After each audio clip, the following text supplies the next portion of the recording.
Hello, my name is Jackie Bowman. I'm a certified occupational therapist working as an activity director in long-term care. We're going to be talking to you today about environment and activities for persons with dementia. Residents come to care facilities with many fears and anxieties. They are entering unfamiliar territory. But activity-based care for dementia residents is the foundation of daily life. Every event, encounter, and exchange is an activity. An activity includes every interaction with line staff, volunteers, families, and individuals they may encounter throughout the day. It's not just a scheduled event with an activity staff.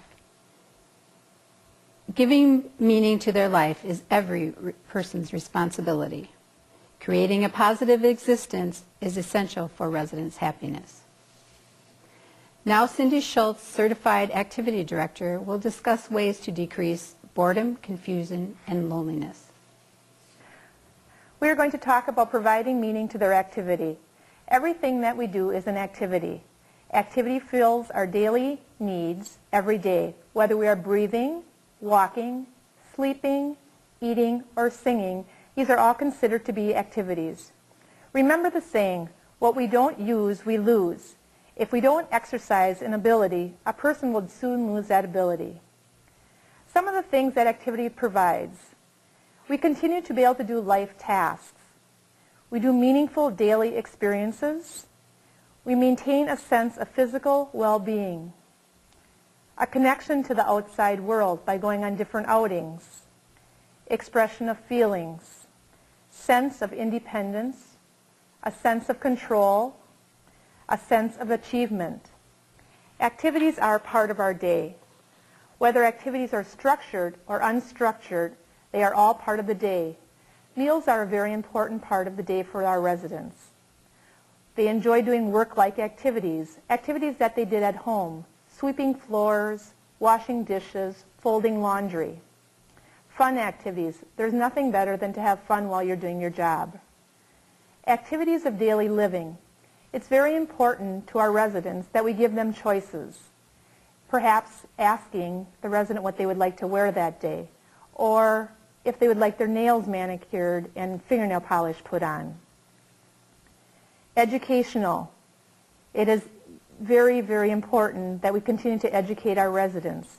We are never too old to learn. And spiritual activities. Spiritual activities is a very important function for our residents. There's many different variety of activities. Reminiscence. Long-term memory is more acute. A resident may not remember what they had for breakfast, but as you're talking to them, they could remember their first grade teacher, the name of their first pet, where they lived, many different things from the past, but they can't remember things that are happening today. They might not even know the name of the building that they're residing in. Music and movement. A lot of residents relate well to music. Creative arts and crafts. Life work activities, as we previously have mentioned, sweeping floors, home-like activities. Activities that challenge the mind and stimulate imagination. Many times when we're doing activities with our resident, the resident could be our teacher. I recall a time doing an activity with residents, and I was talking about driving on the highway. It was a 4-lane highway. And the resident recalled the time that that highway was a dirt road. What a lesson for me. Activities with children. Generally, residents enjoy an intergenerational programming. They love being around the children. It makes us feel more youthful. Activities with animals. Many of our residents had had animals in the past and enjoy the comfort and security of animals. Many nursing homes now have animals that reside at the home, giving the residents a more meaningful day-to-day purpose of taking care of that animal. Some residents even have birds that reside in their room or a cat that lives on the unit that they may be responsible for. Spiritual activities. The spirituality of a resident is very important. It's also important as a caregiver to know the resident's religion preference. Many times a resident may have a very strong faith. They had been Catholic their whole lifetime, and they may prefer to go to a Protestant or a Lutheran church services. Sometimes families even have a hard time understanding that because they were so strict Catholic. But it's really, really important that we let the residents make their choices and let them be able to do what they want to do. Special events. It's important that we continue to celebrate the special events and holidays throughout the year. Perhaps on Mother's Day that you have a Mother's Day brunch and you invite their daughters or something of that nature. Outings. It's very important for our residents to stay connected to the outside world. Perhaps take them to a bakery shop if they had worked in a bakery shop in the past. Building on memories. Talking about the good old days. The residents find a lot of comfort in talking about the past and the good old days as they remember them. Talk about the jobs that they had, where they worked, where they lived, the vehicles that they drove. When we're talking about music, making sure that the music that we're listening to is resident appropriate. I believe if we put on some rap music right now, our residents probably wouldn't appreciate that too much. Using pictures and photos. Residents can look at their pictures of their loved ones and talk about their family. They can do this on a daily basis as short-term memory. They perhaps won't even know that we talked about those pictures an hour ago. Talking about clothing. If I were to go into a resident's room who maybe got a new outfit and told her that I was going to put her capri pants on, she may not know what this is, but using her terminology and in her time saying I'm going to put on her pedal pushers, she might relate to that. Reflection on residents' interests and lifestyles. It is very important as a caregiver to know your resident, not just their daily needs, but their activities and interests they had enjoyed in the past. We'd like to establish a lifestyle that meets psychological and social needs, their spiritual needs, as we've mentioned before, and to make sure that they have their own identity. It's important that they make friendships and that they continue to promote conversation. It's important to have a feeling of success and a positive outcome. Not necessarily that the activity at hand has the outcome, but that the resident is enjoying themselves for the moment. A sense of security, that they belong. Bringing past and present together. Memories can recreate a sense of self. We're going to talk about reflecting residents' interests and lifestyles. It is very important as a caregiver to know your resident, not just their daily needs, but their activities and interests they had enjoyed in the past. As an activity director doing assessments on many residents, I was once at a funeral of someone that was very dear to me. At this funeral, many of her friends and family were calling her Pickles, only to find out in the obituary that she canned pickles for a lifetime and everybody knew her by her pickles. I worked with her for 3 to 4 years, day in and day out, knew her husband very well, and never knew she canned pickles. I really felt like I didn't do part of my job. We're going to be talking about activities that restore a sense of self and self-worth. In the first photo, you will see pictures of residents. This is after breakfast time. And they're sitting in a room that is darkened, and they're not engaged in any activity. They are kind of just sitting at the tables with sleeping or their heads down or actually looking bored.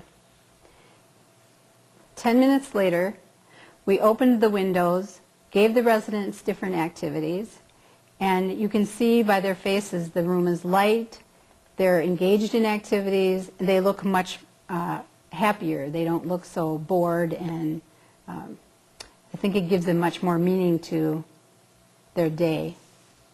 You can see the resident is paying close attention to what activities they're taking care of. See a resident doing a baking group, and the staff are assisting them. These are things that they're used to doing. They're familiar with that. They may need some assistance, but they're familiar with it, and it really gives them a self-worth, and because they can be successful at the activity that they're engaging in. Allow them to do as many things for themselves as possible. As you can see, the lady is filling her measuring cup, and she's independent in being able to do that, even though she has dementia. So allow the residents to be an adult, a human being, and to have success. Residents have different levels of abilities. They may ambulate or be in a wheelchair. They may wander or sit stationary. We need to compensate for individual needs, knowing your resident is your best resource. Perhaps the floor is shiny and residents believe there is water on the floor. That's a good reason not to have high sheen floors. Long hallways give the appearance that things are very far away. It's better to break up the hallway and incorporate things that are familiar, such as a clothesline with clothes hanging on it, or pictures that have a substance, a person fishing or a fishing rod. Many dementia residents have the need to rummage, thus going into other people's rooms and invading individual spaces. They do not understand personal belongings. Everything becomes theirs. Having items for them to carry and go through helps to decrease that need. Having items such as a basket, a purse, a toolbox with items that are safe for the resident will deter that behavior. Try to make the environment pleasant to their eye. Think about what is normal in an abnormal environment. Let them do household chores. As Cindy has already said, washing off tables, sweeping, helping with dishes, folding simple laundry projects such as clothing protectors. These things we see as work are familiar and will give them a security because they can accomplish the tasks with success. Try not to bring the resident to the same spot every day. Think about what it'd be like for you if you had to see the same face, the same wall, the same space every day. Let it be familiar but not routine. Even offer changes throughout the day. Let the dining area be different from the recreational area, even if it's doing simple things like moving tables. They may not remember your name, but they will become accustomed to your face. Don't fight with a resident. Work with where they are at the moment. Walk away for a moment. Come back with a different approach, or ask another resident to try if they continue to be upset with you. This can make a difference in their day and yours. Main concerns in physical environment. We're going to talk about safety. Safety for our residents is very important. Some of the simple things that we just might not always look at are things that we should really take in consideration. Perhaps we have a housekeeper who is vacuuming the floor and the cord to the vacuum cleaner is across the hallway. This is an easy way for a resident to have a fall. So we need to make sure the electrical cords are in place. If you're using any stairways, make sure that your stairways are free of clutter, that there's a handrail that the resident can use. Many of our homes have secured areas with alarm doors. These alarm doors are to secure the resident in their place and to make sure that they are safe. When they go out of that door, the alarm may go off. Talking about non-skid surfaces. Perhaps we may put a rug down in a resident's room so that it looks more home-like. Although with that rug being there, the resident may trip on it. If they're walking with a walker, their walker could get caught on it. So we really want to stay away from those items. Some residents wear ID bracelets. It would be a bracelet on the resident's hand. And if they're leaving an entrance area, an alarm might go off and it would activate a noise through the home so that we knew that that resident was leaving unattended. Some residents, they have their photographs taken so that we have pictures of those residents that wander. Making sure that the rooms are well lit, especially during cares and when the resident is doing their daily cares or if they're mobile around their bedroom. But also to be sensitive of how well they like their room lit. Perhaps they like watching TV in the dark. Unsafe items, making sure that we keep them in storage.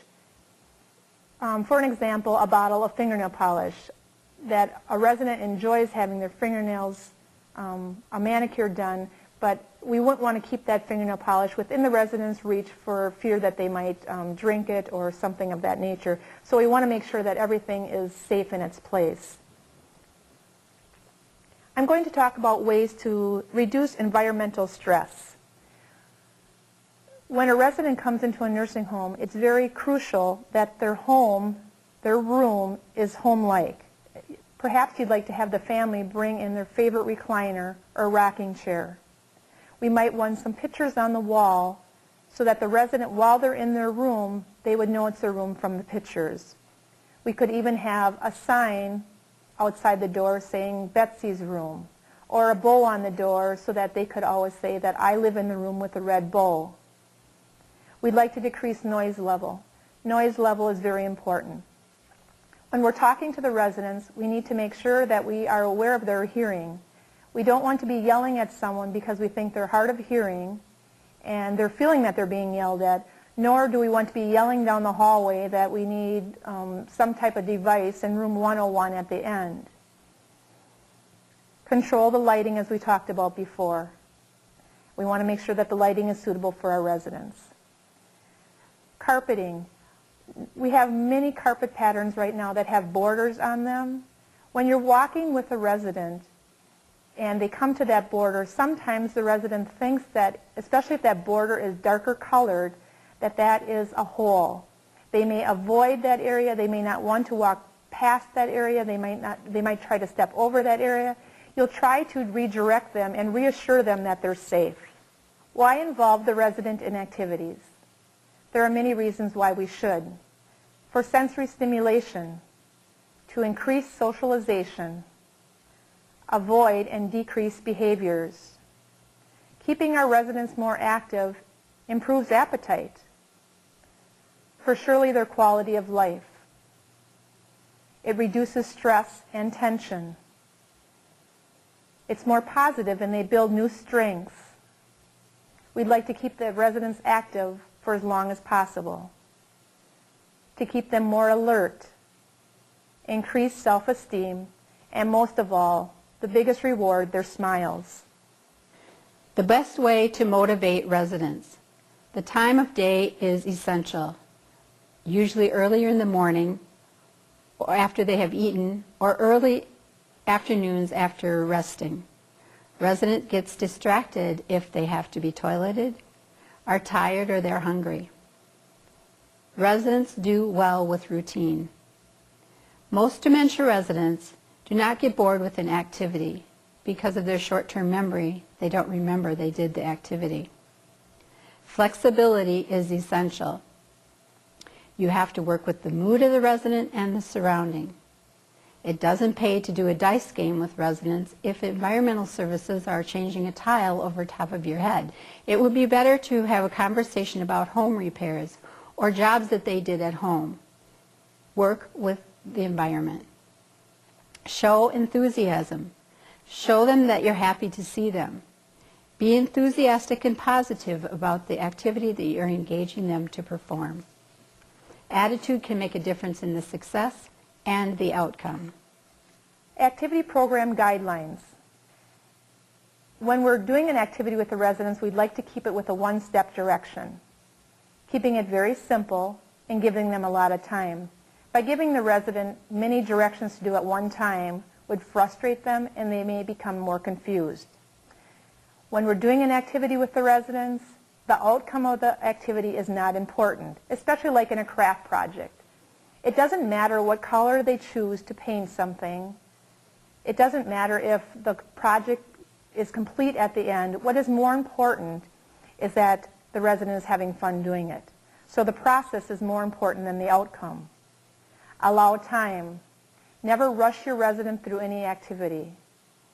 Use active and passive activities. And like I had said before, simplify the instruction.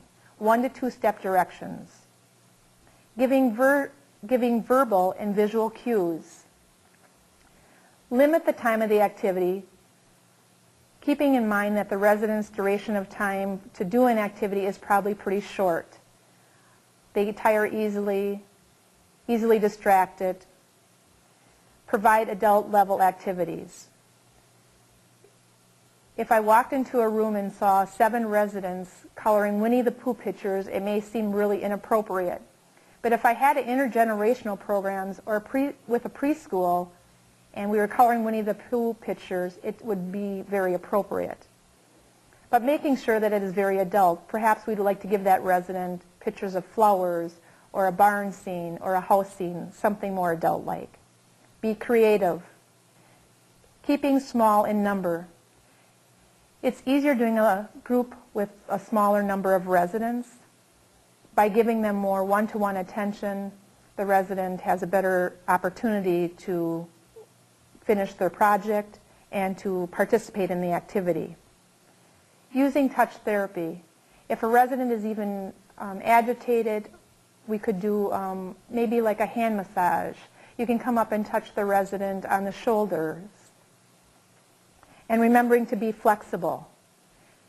When we start a project and we start a program, it's not so important that the project or the program goes as planned. Sometimes in the middle of the activity, we have to change it. Involve all, making sure that we're involving all the residents so that nobody feels left out, and remembering all their limitations. And most of all, again, just using humor when we're working with our residents.